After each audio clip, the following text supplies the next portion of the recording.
अरबी सीखो YouTube channel में आप सभी का स्वागत है। दोस्तों, इस चैनल में आज से हम अरबी व्याकरण यानी कि अरबी ग्रामर का नया सीरीज़ शुरू कर रहे हैं, जिसका ये पहला एपिसोड है। तो अगर आप अरबी सीखना चाहते हैं हिंदी के माध्यम से, तो हमारी वीडियोज़ को लगातार देखते रहें और नई नोटिफिकेशन को पाने के लिए हमारे यूट्यूब चैनल को सब्सक्राइब करके बेल के ऑल नोटिफिकेशन को भी ऑन कर लें। तो चलिए आज का लेसन शुरू करते हैं। अरबी व्याकरण यानी कि अरबिक ग्रामर, जिसे अरबी लैंग्वेज में इल्मुन नहव और इल्मुस सर्फ कहा जाता है। तो सबसे पहले हम बात करेंगे अरबी भाषा के महत्व के बारे में। अरबी भाषा इस्लाम धर्म का प्रमुख हिस्सा है।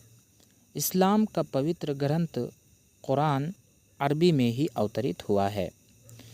मुसलमानों के लिए अरबी भाषा का ज्ञान अवश्य माना जाता है। हज और उम्राह जैसे धार्मिक काम के लिए अरबी भाषा का ही प्रयोग किया जाता है। अरबी भाषा विश्व की प्रमुख भाषाओं में से एक है। ये संयुक्त राष्ट्र की 6 आधिकारिक भाषाओं में शामिल है। इसी प्रकार अरबी साहित्य का ऐतिहासिक अध्ययन भी बहुत महत्वपूर्ण है। इनमें लिखी गई कविताएं, कहानियां और धार्मिक ग्रंथ पूरी दुनिया में अध्ययन किया जाता है। पूरी दुनिया में अरबी भाषा पढ़ाई जाती है और विशेष रूप से 25 देशों में आधिकारिक भाषा के रूप में बोली जाती है। ये लोग अपने दैनिक जीवन में अरबी का उपयोग करते हैं।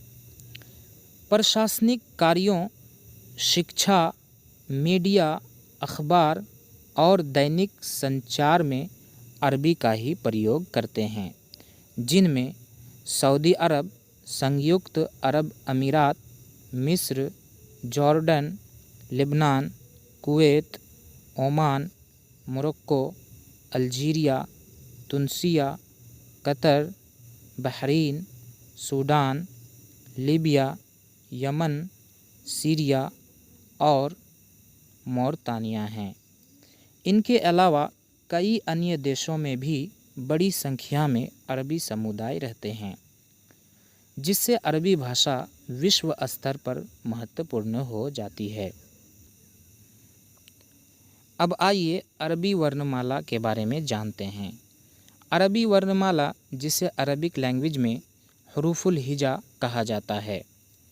अरबी भाषा में कुल 29 अक्षर हैं, जो दाएं से बाएं की ओर पढ़ा और लिखा जाता है, जैसे अलिफ, बा, ता, सा, जीम, हा, ख्वा, दाल, जाल, रा, जा, सीन, शीन, स्वाद, ज़ाद, ता, ज़ा, ऐन, गैन, फा, काफ, काफ, लाम, मीम, नून, वाव, हा, हमज़ा और या है। यह है अरबी वर्णमाला यानी अरबिक लैंग्वेज के अल्फ़ाबेट। इसी से वर्ड और सेंटेंस बनाए जाते हैं। अरबी भाषा की मात्राएं, जिसे हरकत व सकनात कहा जाता है। तो सबसे पहला मात्रा है फ़तह, जिसे ज़बर भी कहा जाता है और अरबी भाषा में फ़तहतुन कहा जाता है।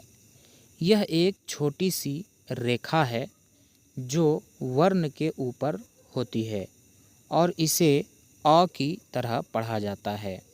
उदाहरण जैसे बा के ऊपर जो लकीर है वो ज़बर है, और जब ये किसी भी वर्ण पर या किसी भी अक्षर पर आए तो इसे अ की समान पढ़ा जाता है, जैसे बा ज़बर बा बराबर बा।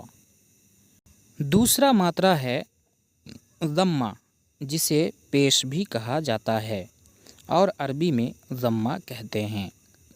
यह एक छोटी सी गोलाई है जो वर्ण के ऊपर होती है और उसे हर्षऊ की मात्रा की तरह पढ़ा जाता है। जैसे उदाहरण के तौर पर बा के ऊपर जो मात्रा है वही पेश है, तो इस तरीके से पढ़ेंगे बा पेश बू, जो हिंदी में ब हर्षुकर बू के बराबर है। तीसरा मात्रा है कसरा, जिसे ज़ेर भी कहा जाता है और अरबिक लैंग्वेज में कसरा कहा जाता है। यह एक छोटी सी रेखा है जो वर्ण के नीचे होती है और इसे हर्षी की मात्रा की तरह पढ़ा जाता है। उदाहरण जैसे बा के नीचे जो मात्रा है वही ज़ेर है। जैसे बा ज़ेर बी बराबर है ब हर्षिकर बी के। चौथा मात्रा है सुकून यानी कि जज्म, जिसे अरबिक लैंग्वेज में सुकून कहा जाता है। यह एक संकेत है जो ये दर्शाता है कि वर्ण पर कोई मात्रा नहीं है, यानी वो स्थिर है, जिसे पिछले वाले अक्षर से मिलाकर पढ़ा जाता है। उदाहरण जैसे बा के ऊपर जज्म है और उससे पहले अलिफ के ऊपर ज़बर है, तो अलिफ को बा से मिलाकर पढ़ते हैं।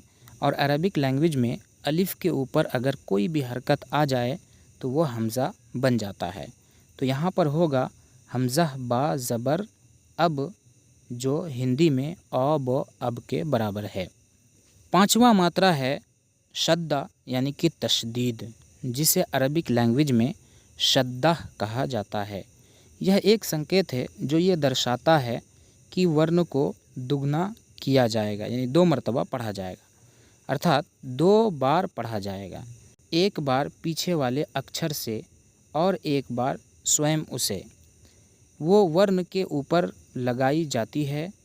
उदाहरण जैसे बा के ऊपर क्या है, तशदीद है और तशदीद ऐसा होता है, और पीछे वाले हर्फ से एक मरतबा मिलाकर पढ़ा जाता है। जैसे हमज़ा बा ज़बर अब बा ज़बर बा अब बा।